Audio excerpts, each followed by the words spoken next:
allowed to give new trials? The most likely result would be granting a new trial, depending on which issue, but that would be the most likely result would be a remand back to the trial court.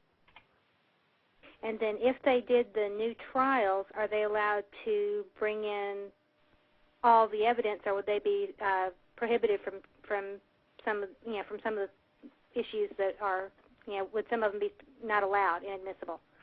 Well, again, it would depend on what issue the remand was on. But for example, if the court were to determine that Mr. Miskelly's confession was invalid and not constitutionally obtained, then they would remand the case back to the trial court with instructions to that the confession would not be allowed into evidence.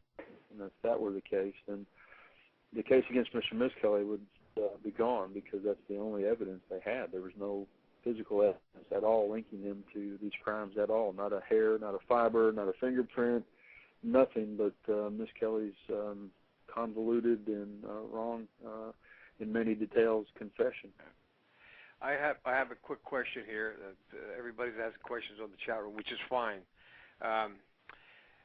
The caller or questioner would like to know from you, Judge, what you think of the idea of Jesse making numerous post-conviction confessions. People have said that he's even making them to this day. And what do you think of that? Well, Mr. Miskelly is profoundly mentally handicapped. Working on this case was really like not having a client at all. He was really could not assist us in his own defense. I just, looking back and searching my mind over the course of the last 18 years, I mean, he just doesn't know what's going on. He cannot appreciate what's happening. That last year when I was on the witness stand testifying in the Rule 37 case, which of course was designed to determine that I had provided ineffective assistance of counsel to him, he got angry at the Attorney General for questioning me so robustly.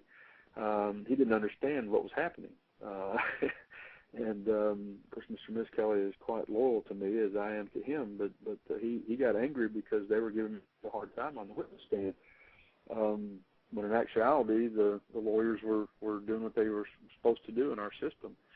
So he just literally doesn't understand what's going on and hasn't. And I've always said this.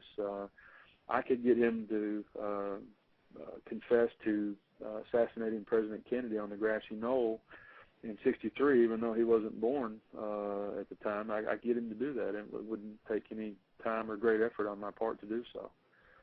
I got him to confess one time to a burglary, or an armed robbery that never occurred, just to see if I could do it, and it took about 20 minutes. His thoughts on the 500. What are Dan's thoughts on the 500 and the impact of those records on people's opinions of Damien? I'm sorry, could you repeat that? Sure. What are your thoughts on the 500 and the impact of those records on people's opinion of Damien? Well, Damien is he was a kid when this happened, and he didn't act appropriately. I think if you asked him the same question, he would answer the same way. His claim to fame was being different and maybe a bit strange, and he wasn't going to be the quarterback on the football team or the student council president, and his thing was just being different. And so the way that he acted during the trials, blowing kisses to the victim's parents and licking his lips and things of that nature, those are things that really played into him getting convicted in the first place when there really wasn't any evidence for the jury to look at. But they saw that on the news every night. So Damien has not done himself any favors, although the latest interview that I saw of him, he was very eloquent and matured 18 years, and he's been in prison now, I guess, longer than he's been alive. So